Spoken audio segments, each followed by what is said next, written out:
Mr. Chatterbox by Roger Hargreaves. Mr. Chatterbox was one of those people who simply couldn't stop talking. He used to talk to anybody and everybody about anything and everything, going on and on and on. And on and on and on and on and on and on. And when he didn't have anybody else to talk to, he used to talk to himself. "Good morning, Mr. Chatterbox," he used to say to himself. "Good morning to you," he used to reply to himself. "Nice day, isn't it?" "Yes, it is for this time of year." And so on, and so on, and on, and on. He lived in a box-shaped house in a village. Chatterbox Cottage.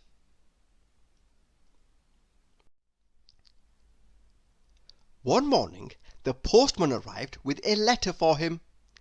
"Morning, Mr. Chatterbox," said the postman. "Ah, good morning to you, Postman," replied Mr. Chatterbox. "Although, as I was saying to myself only yesterday, or was it the day before? I forget. However, it's not quite so good a morning, in my opinion, but I might be wrong, although I'm not very often, as it was the other day. Monday, I think it was, or perhaps it was Tuesday, but never mind, because it is quite a good morning, don't you agree? Yes, of course you do, because that's what you said to me in the first place, and he went on and on all morning, and the poor postman was late delivering all his letters. That afternoon Mr. Chatterbox went into the hat shop in the village. "Hello, Mr. Bowler," he said to the man who owned the hat shop.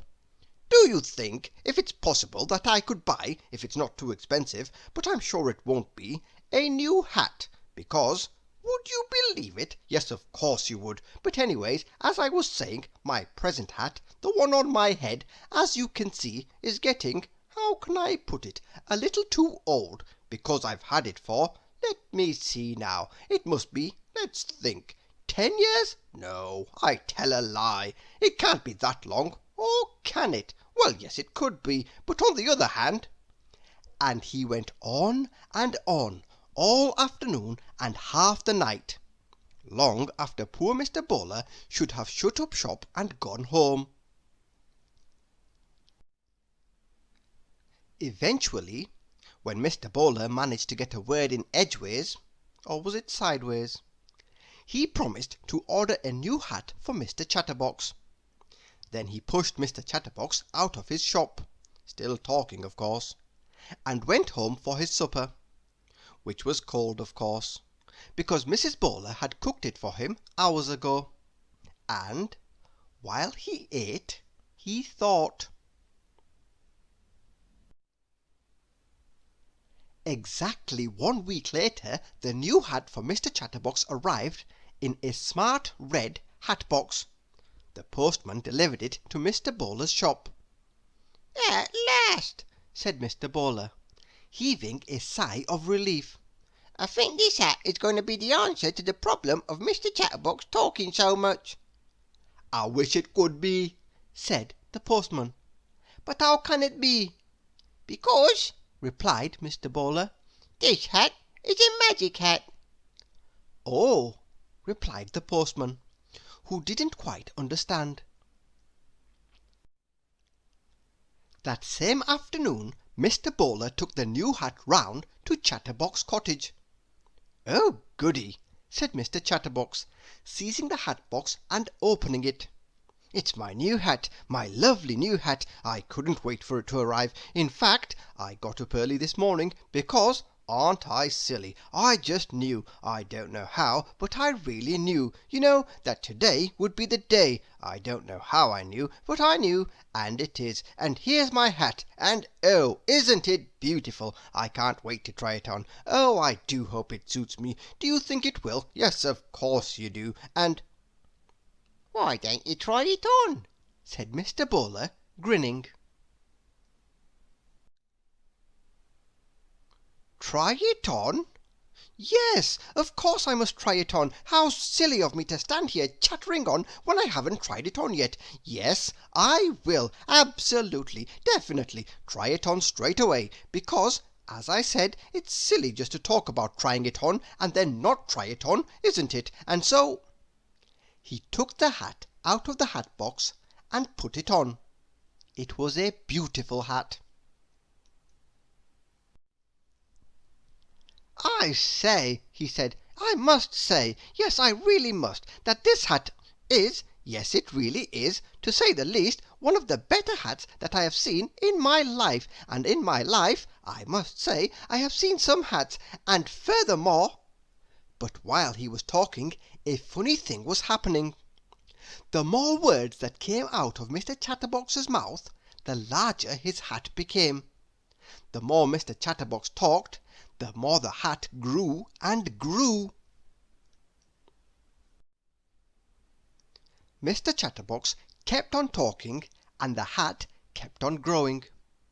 "I can't see anything," he said. "One minute I was standing here looking at my new hat in the mirror, and now, all of a sudden, without any warning, taking me all unawares, just like that, the hat grew down to his feet, and Mr. Chatterbox stopped talking.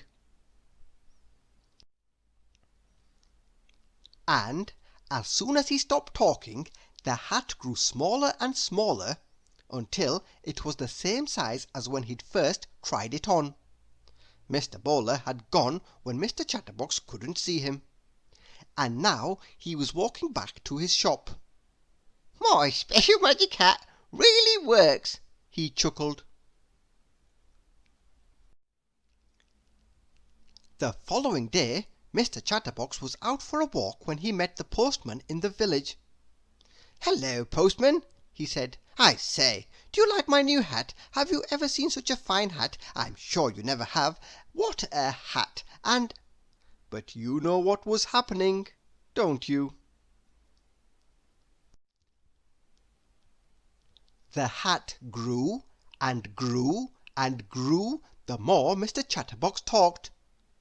"Now I know what Mr. Bowler meant by a magic hat," chuckled the postman, and he went on his way, leaving poor Mr. Chatterbox speechless. He thought. Thinking, not talking, thinking.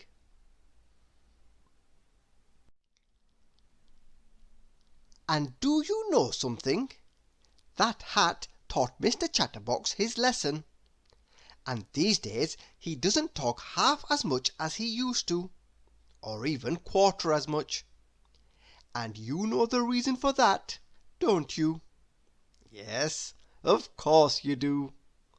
But keep it under your hat. Thank you for listening.